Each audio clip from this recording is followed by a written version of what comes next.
Hey everyone, Mark Hayward here from the Absolute Business Mindset podcast and YouTube channel. Today we have a really interesting conversation with Glenn Hopper, who's a Chief Financial Officer at Sandline.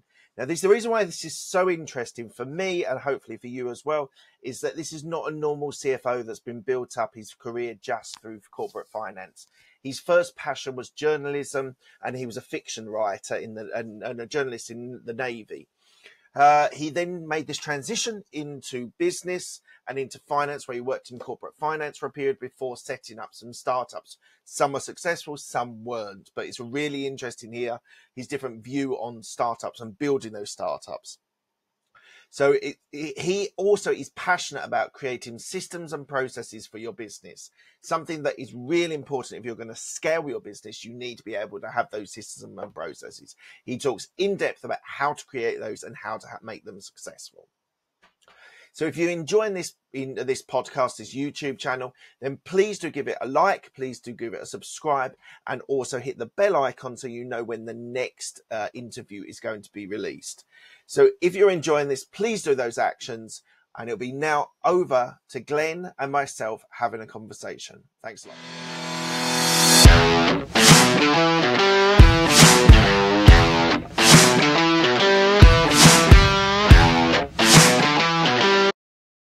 Today, we have Glenn Hopper, who's the Chief Financial Officer at Sandline. Hello, Glenn. How are you? Hey, doing good. Thanks for having me. Absolute pleasure. Thank you so much for joining me. This is a really interesting area. I was involved in Big Four in their tech finance area, so there's a little bit of synergy here. So hopefully, but you've done a lot of work with startups as well. So there's some really interesting stuff that we're going to talk about today. So as normal, the podcast is called Absolute Business Mindset. First question to you is, what does business mindset mean to you? Good question. And I may come to it from a different space than you would expect from a CFO. Okay. Because CFOs are generally risk averse.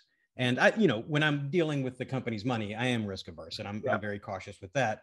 But I'm also kind of a serial entrepreneur, and I've spent the past 2 decades in the startup space, including founding and having a couple of successes and a couple of ones that didn't go, and that's just the nature of the business. But I think the absolute business mindset, to me, it starts in the early days with trying to build a better mousetrap. Just this compulsion that you have, not a compulsion to be rich, to be the next Mark Zuckerberg or Elon Musk. Certainly that could be a part of it, but really just an idea that you, from the startup world, that you can create something and you're driven, and that's what you're passionate about, is bringing something new to the world.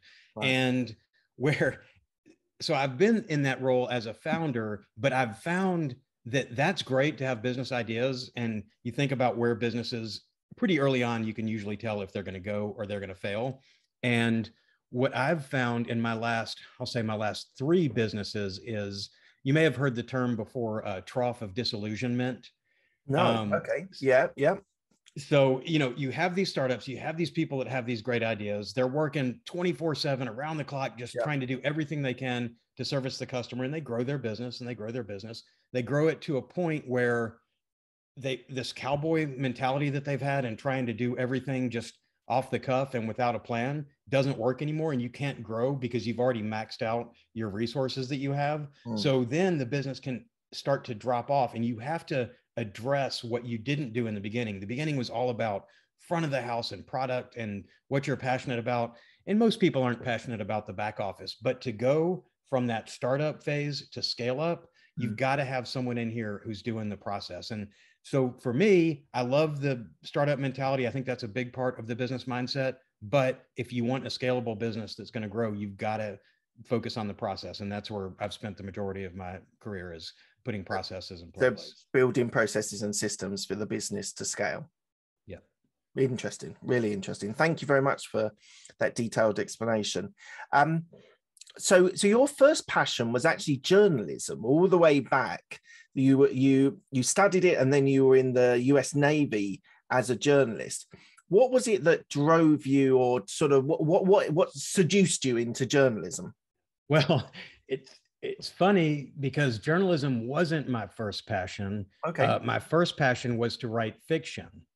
And at 18, 19 years old, I was always, running around with a notebook and writing stories and writing poems, trying to impress women. I don't, Did it work?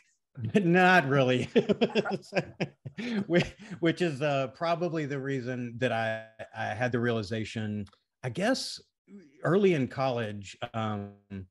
I had the realization that you want to keep writing fiction, but don't rely on that for an income. So I switched my major to journalism and thought, okay, well, I'll get better at the craft of writing and study journalism.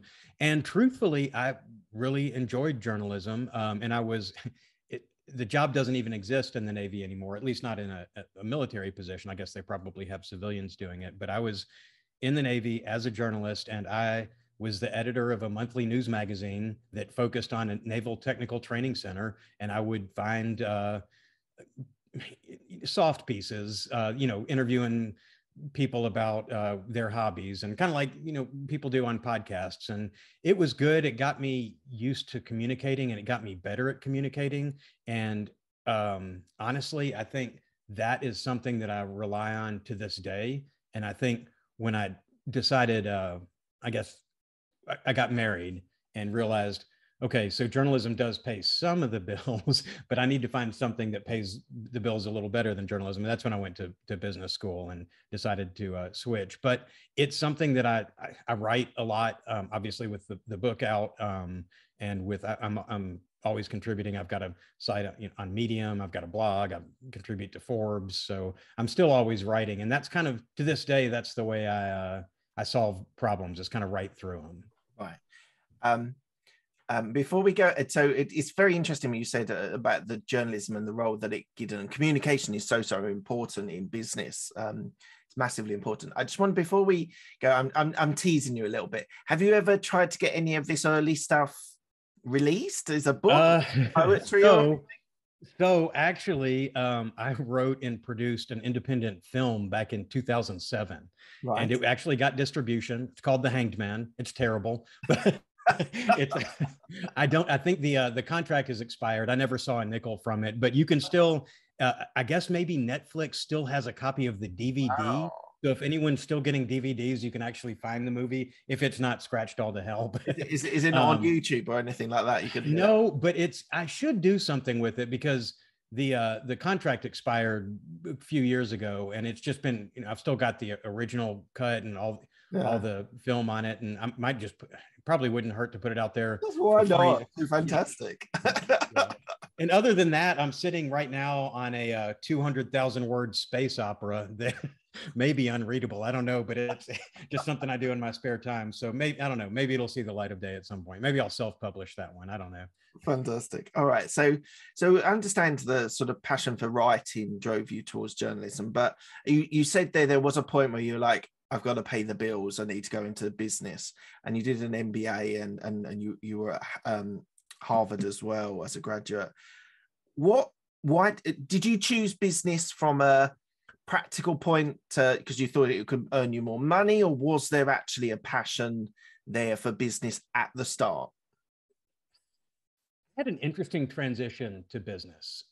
So I was a journalist, and this was in the late 90s. Internet was first coming on, and I guess I got interested. I've always been interested in technology too. So from the time I was a little kid, programming on my Commodore 64, writing in BASIC and all that. But I've never wanted to earn a living with that. I need more interaction, and there's maybe more social things, but I've always been interested. And so when I was a journalist, it was a pretty interesting time in the late 90s, because for photography, we were going from film to digital, which that was a big learning curve. And then this monthly news magazine that did come out, it was, 40 pages a month, a magazine. And there were budget cuts going on. So, and this new thing called the internet. So I had to learn HTML because we were going to move the magazine to the internet. And we ended up reducing the size of the publication, but putting out daily articles on the internet. So I got interested in the technology, and I thought, with the journalism background and the technology, if I went to business school, I pictured a career in marketing for me, product management, and that was my first job out of the Navy. Once I finished business school, was going to marketing for a telecom company. I marketed. I was a product manager for some web-based products back in the early 2000s.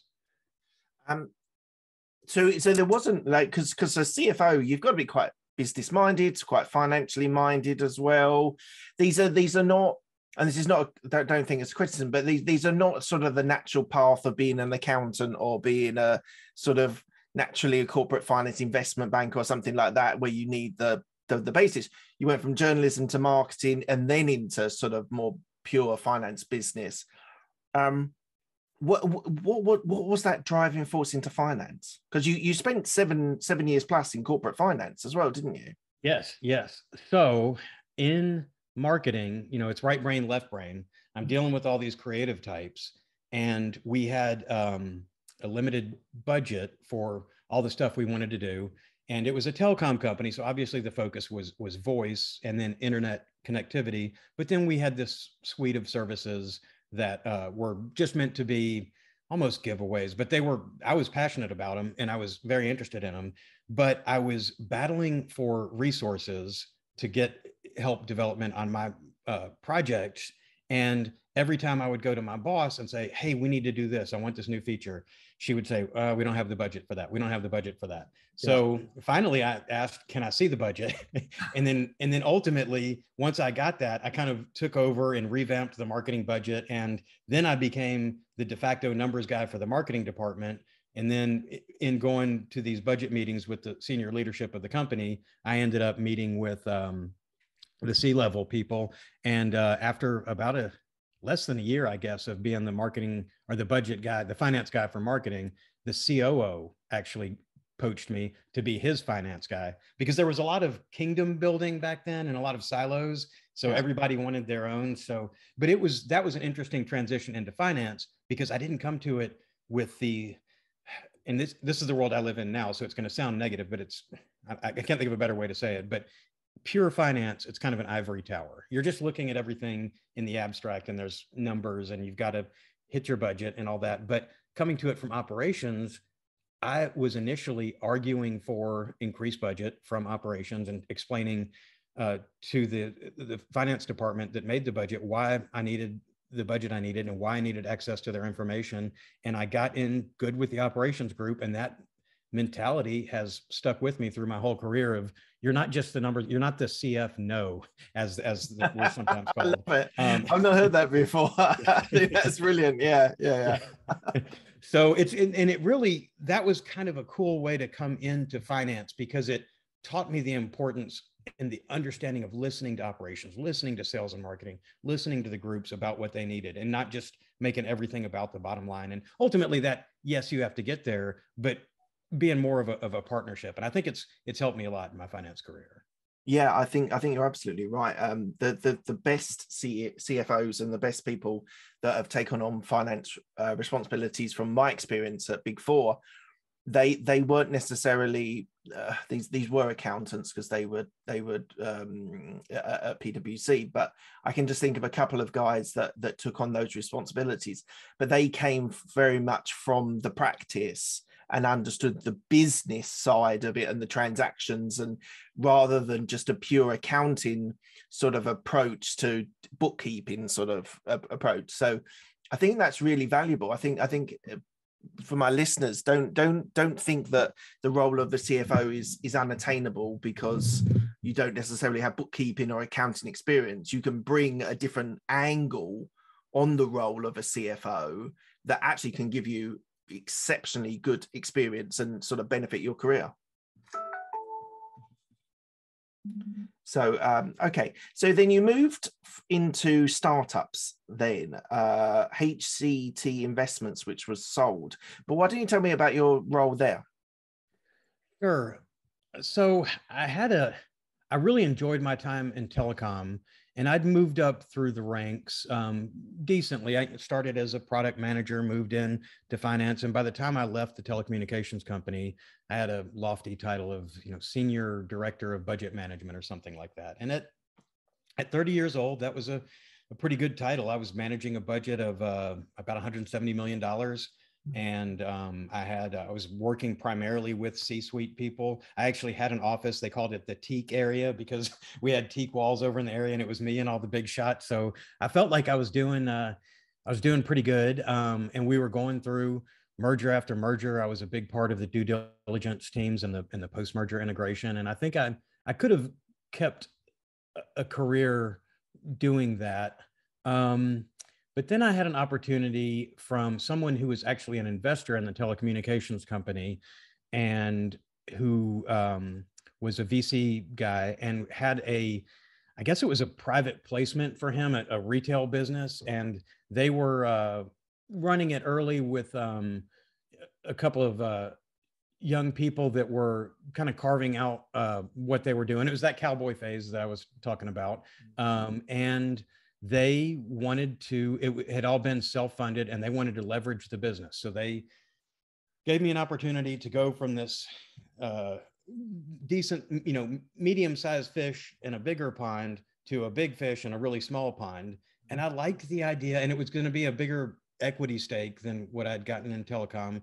And I liked the idea of sort of building something from scratch. And even though the telecom company was still growing and the industry was still growing, I was lured away by this startup world. And I've been there ever since. I mean, I guess the telecom technically was a startup as well, because I was the 75th employee there, and we went through, 7 or 8 mergers and grew to 1,300 employees and 400 million in revenue or so by the time I left. So, but it had lost that startup feel. It was in the grinding it out corporate world then. And so I had an opportunity to jump ship, get a loftier title, and get some equity. And so my question to you at that stage, were you going to be paid a salary, or did you just get equity at the start, or did you have both? So I actually had both, and it was it was a very profitable business when I got there. They just it was expensive to build the individual units, and they just wanted to bring someone in that could help, manage those bank relationships and sort of do FP&A that they hadn't done before. What's FP&A? Oh, financial planning and analysis, which is actually my favorite part of the finance area, because I get to geek out and use all my analytics and do linear regressions and just come up with cool things to build out the budget. Yeah. And so how you were there for how long, and how much did you grow it in that time? So I was there from, let's see, about 7 years, almost 8, I guess about 8 years. And we grew it from, the third unit had just opened when I got there, and we grew it to 13 by the time we sold it. And it was a grind, because it's about, at that time, maybe the early ones were 2 to 3 million per location to build, and then they got more expensive as time went on. And so being able to grow and dealing with local governments and kind of a regional business I learned a lot. But looking back, it was a lot of work to grow. I mean, we quadrupled the size of the business in that time, and that was great. But I think there are so many other businesses that are built to scale a lot faster that, it was, but I say that I don't know if I'd have put that much time into a single business, but we had a really nice exit. So I don't know, everything worked out well in that one in the end. And so you sold that to another investment company? So there was a Leonard Green backed a company that was consolidating in the industry, and they had like a $400 million fund, and they were buying up regional businesses, and we got a really good deal on that. And I guess one of the things I learned in that was they purchased the book of business and how well we were doing on our income statement and on the financials, but we got a premium for it based on what I was talking about earlier. And I consider this like internal intellectual property. We got a premium on the business for all the work we'd done in automation and back office operations. And it was, I think they adopted a lot of the tools that we were using to automate back office processes. And how much were multiples of the revenue did you sell it for? So that was on EBITDA, that was 10 and a half times EBITDA, which I think without the back end it would have been under 10. And we actually, once they'd already made the offer and we were in due diligence, they actually, I don't remember exactly how this happened, but they actually increased their offer while we were already in due diligence. And I think it was as they dove in, and maybe it got to a kind of a frustrating point where they sensed we were getting cold feet. So they threw a little more at it. And what they used as justification was they didn't realize early on how great these systems were. So, and was the sale of that business life-changing? It wasn't, Let's put it differently. Was it financial freedom? I suppose that's probably a better way of describing that. Not for the rest of my life, it wouldn't have been, because right now I've got 2 kids in private college and and certain lifestyles. But it was enough to breathe a little easy and know that you've got room then to go make your own decisions and you're not beholden to living paycheck to paycheck. And that's something that first exit was kind of what it set the tempo and the pace for the rest of my life, certainly. And then you sold another business in 2020, Cicadia. So yes. was that a similar role you had there as well? So that was a CFO role, but I was brought into that company. That company had been around for 8 or 10 years, or about 8 years, I guess, when I came in.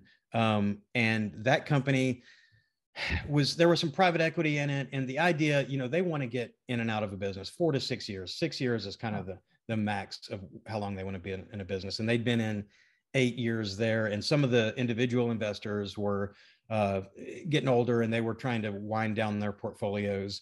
And they just said, go in, get this thing ready to sell, get it ready to stand up to due diligence, to quality of earnings reports, to audits and all that. Because I guess it had been, it was a going concern in that they were paying their bills, they were going, but it didn't have any growth, and they wanted out of it. So I had to come in and again, streamline the back office operations, really get a handle on their finances so that we could, when it came time to sell, be able to talk about them and, make improvements and efficiencies in the business, and then figure out how to value this business to sell it. And when it was a business that was kind of flat in general.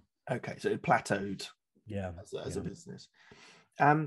What's the law like? So let me just give you a little bit of background. You may or may not know this about me. I gave up my corporate job of 14 years, 2 companies, 2020, October 2020, and started a couple of businesses myself. And for me personally, there was a law of startups, of building something, creating something. I'd already done it through these podcasts. I've done 4 years, 360 odd episodes. So I'd already seen the sort of start of this sort of startup in my life already. But for me, there was just something very exciting about creating something and then selling it, and there being a value on what you're creating, which is different to corporate world, where it's a lot more. I always talk about corporate world a bit like a big cruise liner, and it takes a very long time for you to be able to change the course, because it has to go through lots of different people's views and thoughts and ideas and what do they think. What for you is the exciting stage of working in a startup? So I look back to my time in the corporate world and I realize, and maybe, I think it's different when you're more senior, but I wasn't super senior back then. And in the corporate world, you're selling your time. That's really what you're trading your time for money. And I was putting in a lot of time, and I had a young family, and I was putting in 70 hours a week and just crushing it. And I was being rewarded for it. But ultimately it felt like even though everybody in the company was, in air quotes, a partner, meaning we had options in the company. And so we could share in the success, but it wasn't, our carve out was a small portion of it. The investment bankers and private equity and VC guys that were they were going to get the most of the money out of it. And it was, and I guess that's when the corporate world, once we'd already created everything and we were running efficiently, but it was about M&A and then getting incrementally more efficient and incrementally better. I kind of lost interest in it. And then going to a startup, whether you're there in the very first days where everything is blue sky and you're just drawing it out on a whiteboard, imagining all the possibility. That's great. That's fun. That's almost like writing. That's a completely creative exercise. You don't limit yourself by the financial concerns. You're just pie in the sky. Let's build the coolest thing ever. And that's fun. But then once you get past that, and once you do start talking about the reality and the funding, but to watch something be built. In my life, I've done things like I restored an old Jeep. I don't know anything. I wasn't a mechanic when I started it, but I thought I love the idea. And this house that we live in is 120 years old, and we redid this house when we moved in. So I love the idea of rebuilding or building something, and you get to do that every day in the startup world. And even when you get to what I was talking about earlier of that startup to scale up, you're still you're building processes and you're making it better, and you can see immediate impact of what you're doing. And and then part of it, but I would put this last, but part of it is the potential for a great exit.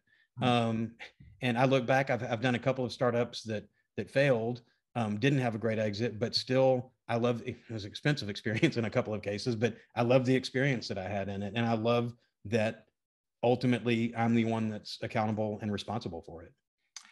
And so your failures of startups, how did you get to that point where, or did these companies fold? Basically, did they shut down? How is that, if you're in the sort of the board of directors, the sort of echelon, the top echelon of the business, how does that mindset, how do you get to that point? Because some of these guys probably were founders that had started this business and it was their baby. They'd spent years or a great period of their time building this business. How do you know when it's time to shut it down, and how does that affect you and other people that were in that business? I think there's two ways this goes. One is if you're a founder, and whether you're by yourself or you have a partner, if you're the founder and you're bootstrapping this business, you don't have any outside money, you can get your blinders on, and nobody's going to tell you your baby's ugly. You trust yourself, and you think, let me just battle through this. Give me one more month. I can get there. And you're doing that, and you're pouring, sometimes good money after bad, because you stop being rational because you're so passionate about what you're doing and you believe in it. So if you're in that road where you're bootstrapping something and you're putting more of your own money and more of your own time, and you're not reading the writing on the wall, then you could lead to ruin. And finally, you have to just look back, and you tell yourself all along, oh, those are sunk costs, they don't matter. But because your personal, unless you've won a lottery or something, your personal finances are limited. You're dealing with finite resources, and how much are you going to pour into this business that isn't taking off? You make the projections every year, you're not hitting, or every month or every week you're redoing your projection, you're not hitting them. You finally have to realize what's going on and stop it. However, one thing that I learned is, and if you take outside money, this is going to happen for you. And I used to think this was not good, but now looking back, I think it is having a board of directors. So if somebody puts money, they're going to have a seat on the board, and they're going to help call the shots and not let you get this tunnel vision. And they're going to stay objective. If it's a private equity guy who's on boards of multiple companies, they're not going to give any particular love to yours if you're not hitting your numbers. So I think whether you're bootstrapping something or you've taken funding, put a board in place so that you can have someone that will tell you, man, this isn't working. We have to think about something else. And I think maybe I was guilty a little bit of that one business because I was a founder. I was loving what we were doing. It was a streaming audio technology business, and it was just fun. I loved the people I was working with. I loved talking to it was, direct to consumer. We were streaming live audio on the internet, and it was a lot of fun. And the idea was we were going to build up this free user-based community. Then we were going to start having ads, but we couldn't get critical mass on the users, and it wasn't even worth putting ads in because we wouldn't get enough income from the ads. And finally we had to let it go. And and it was sad because we'd actually gotten we had few enough users that I felt like we became friends with some of them. And but we probably ran that one on for about 6 months longer than we should, just hoping we would catch something. The funny thing is there's all kinds of models out there right now 7 years later that are doing the exact same thing. Yeah, a little early on that one, I guess. Well, yeah, no, and there is an element of luck when it comes to business, hitting the right trend at the right time, and sometimes that's foresight, sometimes that's luck, or sometimes and being too early to the market can be as damaging as being too late and it being too competitive. So yeah, I've seen that quite a lot with people, that they make the right choice to stop a business because it's not hitting a trend, it's not catching fire. But actually sometimes it's because you're early to the game rather than late, which I think is so fascinating how it can be that for a business. One of the questions I really wanted to ask you, and it sounds like you were saying earlier on that it's a great passion of yours. So you've gone through the first year or two of a business, you've created a client base, you might be doing quite well, but that whole point of scaling a business, which is a totally different skill set to start in a business. So you start a business and it's all chaotic. You've got lots of generalists all helping out, sort of checking in into marketing, into sales, into finance, HR, whatever. Everyone's mucking in. But that point where you've grown enough that you want to accelerate into scaling, how does an entrepreneur that's listening to this at the moment, who's struggling with how to get that scale of a business, how do you approach it when you enter a new business? My approach is, it doesn't make me super popular when I get there, because think about showing up to a startup where everyone's a cowboy. They've either got funny, lofty titles that they made up for themselves, or they don't have titles. And like you said, everybody's doing everything, and people are, it's the opposite of silos, which can be great. But when you've got 2 or 3 founders and they're all poking their head in everything, then and they're doing things by email, and they're doing stuff on spreadsheets, and they think they've got this system. But then you come in and you say, how many hours a day are you working? How many hours a week are you working? And how many hours a week were you working when you first started? And, oh, you've been doing this 2.5 years, and you're working 100 hours a week every week and sleeping in the break room here at the office half the time. Is that how you want to spend the rest of your life? And founders are passionate people, and that's a lot of times why they do it. But when you can come in and say, how about we find a better way to do this? And so what makes me not popular when I get there, but ultimately it lets me get on the path to be a hero, is I do what's basically an ISO 9000 audit, which I don't know if you've ever seen an ISO 9000. No, and it's an audit for a company, is it? Yes, and this is not because I want to be ISO 9000 certified, and I've actually modified mine, but you basically go end to end from, and depending on what your business is, but from when you have a lead or a prospect all the way through, you win the sale, you onboard them, and all the way through their invoicing, payment, and when they eventually churn. But you go through and you look at who's doing what, and you find where sticking points are, where there's an individual gatekeeper or an inefficient process that requires a lot of repetitive manual data entry, or something that should be passed via an API from one system to another, but instead they're keying all this information in a spreadsheet and then sharing the spreadsheet that's getting written over. And these are all things that happen over and over. And I've seen it in multiple startups. But when you sit down and you map it out and you talk to everybody from service delivery, to provisioning, to sales, and you talk to them about what they do, and you say, well, isn't that inefficient? You're selling this inventory and you've got a shared spreadsheet that you don't know, you may be selling inventory that you don't have in stock. And you can point out where all these inefficiencies are and say, what if we could save 20% of your time by automating this? Then what's the opportunity cost there? Yeah. It's either a work-life balance, or you're doing more work or more value-added work. So it's kind of painful. You come in and they're having all this fun as a startup, and you become the process guy. But once you get through it, and once you find these areas of improvement, it gives you a roadmap to get automation, to get back office. And if you try to hit that scale up point, the hockey stick that every startup founder wants in their growth, if you get there and you don't have these processes in place, you're doomed. Yeah. So it's a decent pitch, but it's a lot of work. And when they're very busy and inefficient, it's hard to get people to focus on it. But you can show them results pretty quickly. Yeah, and it's really interesting you say about doing that sort of audit, because I'm just thinking about one of the businesses that I run, and we're very much in the early stages in the sort of scaling up of a business, but because as I said, I'm thinking about a reference to someone else that I know that's been through this, and a lot of the people that got them to the second or third year of their business, once you start scaling, the generalists are not required anymore, and you need specialists, HR, finance, etc. That's actually a really difficult transition for a business to actually go through. And you do say, like, setting the systems and processes, but in lots of cases, a lot of the people that were there doing their damnedest to get you up and running aren't actually the right people to scale a business, are they? That's so funny.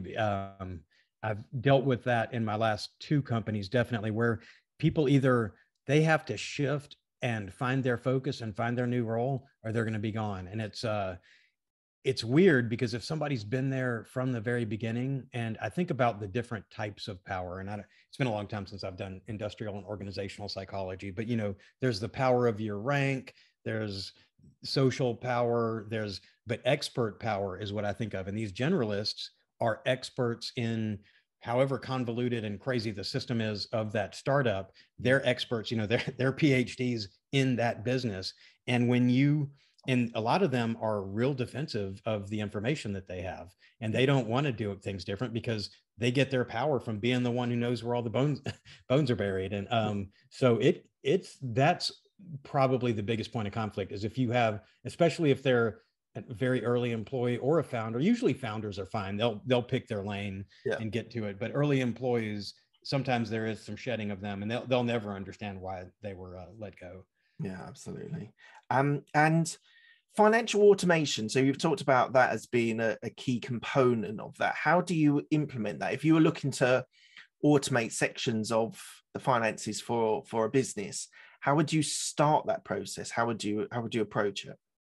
It goes back to the audit that I was talking about, and the first thing I do is look at, when I talk about finance automation, I'm overstepping traditional CFO boundaries. I'm not talking about just the finance department. It is going all the way back to the very front end. If they've got a CRM, if they're using Salesforce or HubSpot or whatever they're using on the front end, I want to start collecting data right there.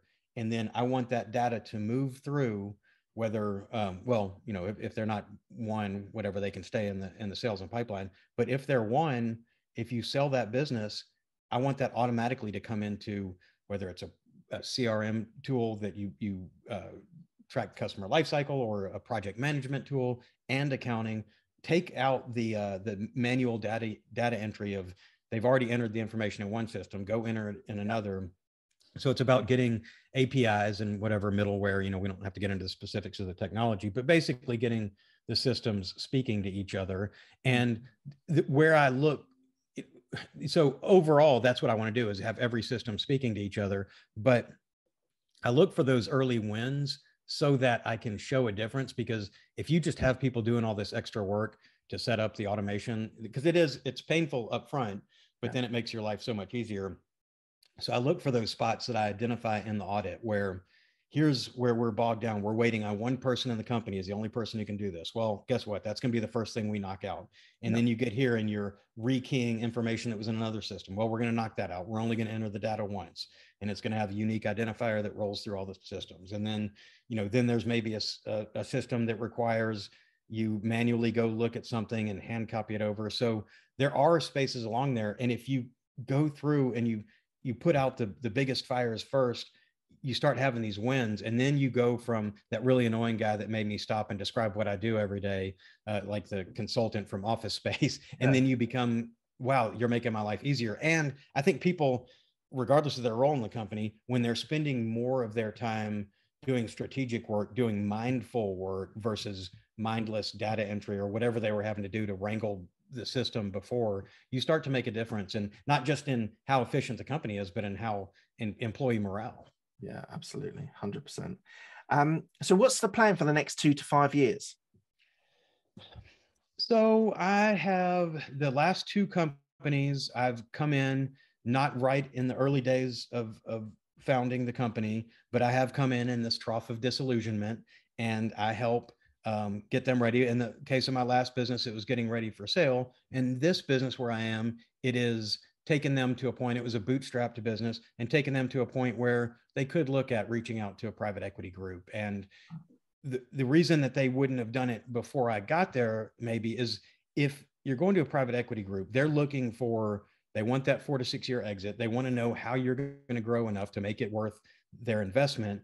And if you can go to them and say, we have streamlined our back office operations and look how good our details are, look how good our processes are, then one of the biggest ways that private equity backed companies grow is through mergers and acquisitions.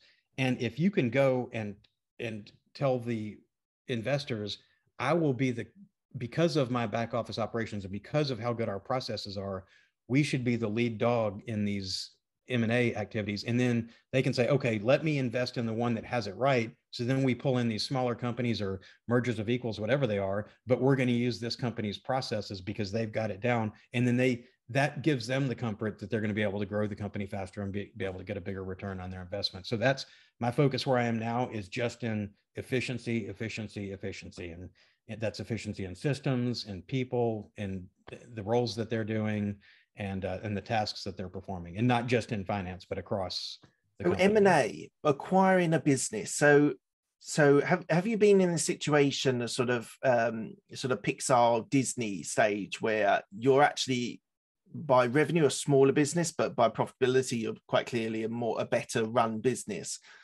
Have you been in that situation where you've been a smaller business and acquired maybe a larger company and built that way? So not specifically that, but I have to go back to telecommunications here. Back then, there was a lot of early 2000s, a lot of investment in telecom, but burn rate for these companies, I mean, it was so high. So there were several mergers that were done that were treated as stock only mergers. And it became, a couple of them were considered mergers of equals, but maybe the other company was a little bigger than we were, but we were able to negotiate. Maybe they were a little bigger, but they didn't have the liquidity that we did. So they needed us more than we needed them. So we were able to leverage that. And then there was a lot of, in that era, a lot of investor stuff moving around and dilution of stock and stuff going on. So there was, but I know what you're talking about with the Disney Pixar thing, and that would be an amazing situation to be in. I have not been fortunate enough to be in something like that, but you see the reason for it. So just on the M&A, I'm really fascinated about this because we're not in that position yet, but we've got competitors in one of our businesses, and we see the way they act and what they do, and there's pros and cons to all businesses. But how do you target a company to actually acquire? So you're talking about just a strategic acquisition. Yeah, just a strategic acquisition. So you look at what your goal is. And if your goal is just adding customers, adding revenue, you would look for a business that I know in my industry, when we've been looking for companies to buy, when you're in a really small stage, you look at acqui-hires sometimes. So you buy a really small company that really what you want is the person who's running it, right, because they're going to bring value, and you can bring them in and say, well, we can get their book of business, but also, and maybe we can, instead of having to pay upfront for everything, we could say, we're buying this business, but we really want your team and you. So to that end, we'll give you some money now, and then we'll put you on an earnout. So if you keep growing like you have been, but you grow our business, we're going to give you targets over 1, 2, 3 years that you can hit. And it'll be maybe a higher multiple than what you would do there. So there's that approach. And there's, if you're just buying, in my last company, we were looking for for companies to buy. And we were actually targeting people who seemed like they were near retirement age, had been doing it a while, and thought if they could get a cash payday, they might just walk away and we could just take their business. And because we had the systems in place, we would be able to just kind of roll in what they were doing and then just have a bump to our revenue. And we the same thing, we'd offer them an earn out. And we'd basically, the way we did it would be we'd say, here's where we value your business based on discounted cash flow or comps and whatever. You know, if you're dealing with really small businesses, they're not doing real sophisticated valuations. A lot of times it is on comps more than anything, and just a multiple, sometimes of top line, sometimes of EBITDA. But we always tried to save cash and to help to what you were buying to have that role and contribute to building your company. We always tried to put those 3 years for us is what we wanted, a 3-year earn out. Right. It's fascinating. It's an area which I don't know a lot about, but I can definitely see the growth of businesses can be very much directed about the acquisitions that they buy along the way. It can be really important. We could almost do a whole another episode just on M&A, which maybe we'll do at a later stage. Look, we're coming to the end of the interview. I asked the same 6 questions to all of my guests. They're quick-fire questions. They don't need a quick-fire answer. The first one is, what's the best decision that you made? I think, and it was painful because I had to move my whole family, and I moved them from one state here in the US to another when my career was going pretty well. But I think the best decision I made was leaving the telecom company when we got into a size that was big enough, and then going back to the small startups. It gave me a level of freedom, a level of job satisfaction that I wouldn't have gotten. And there were financial rewards as well. Amazing. What's the best piece of advice you've been given? The best piece of advice I've been given, I'm going to go to a quote because rather than an advice from a person. So Clifford Stoll has this quote that is, and I overuse it probably, but it is, data is not information. Information is not knowledge. Knowledge is not wisdom. And the reason I like that is because I do live in this world of data, and there's so much data that comes in, and it's like driving down the interstate and passing billboards. You tune it out. So you have to take the data and turn it into information that's usable. But even then, there's decisions that you have to make based on it. So that goes from information to knowledge. And then when you can, using your background, using the data that you've had, make an intelligent decision based on that, then wisdom becomes the ultimate goal out of that. Is what we're looking for. Absolutely. Who's helped you most in your career? I have a mentor that was the guy who brought me from telecom into the small business world. And he's a Harvard Business School guy, and he was a VC guy for 35 years, and he's done, I've participated with him on some private placements since then. And it was, when I first met him, I was scared to death of this guy because he just asked really hard questions, and I was really young, and I didn't have the confidence. But just by surviving those questions and learning by watching him, and then kind of coming under his wing and watching him interact with other business people and everything, he's someone who I've kind of modeled my approach to business after. Do you have any regrets? I don't think so. I mean, I have plenty of failures, but looking back at the time, they were painful. But the wisdom of age, you look back and say, I learned something from that. And there are probably things I could have done that would have made my career better. But I've got a wife and kids, and if I made a decision that didn't help my career as much, it did help my family as much. So it's all about balance. And no regrets. Cool. What are you most proud of? My kids. That's a pretty easy one. So my son's a sophomore at Vanderbilt here in Nashville, and my daughter's a senior in high school. She's heading off to college in the fall, and they've been so much better at every stage of life than I was. And I love watching every minute of what they do. Fantastic. What does legacy mean to you? I'm going to go with my kids again, because so from the business world, I've told my kids I'm dying broke. I'm not leaving them anything. Everything that I gave them, they're getting in their lifetime. So, that means we're taking fun trips now and we're doing things, but they're not going to wait around for me to kick the bucket. Hopefully, if I need to be in some kind of home at the end or something, they'll have cash to be able to afford it, because I plan on going out without a nickel. But a legacy to me really is just in what you pass on to people while you're here. I don't think I think it's a weird situation to get in where you're trying to leave some kind of financial legacy behind you. I think it's really all about what mark you made on the world while you were here.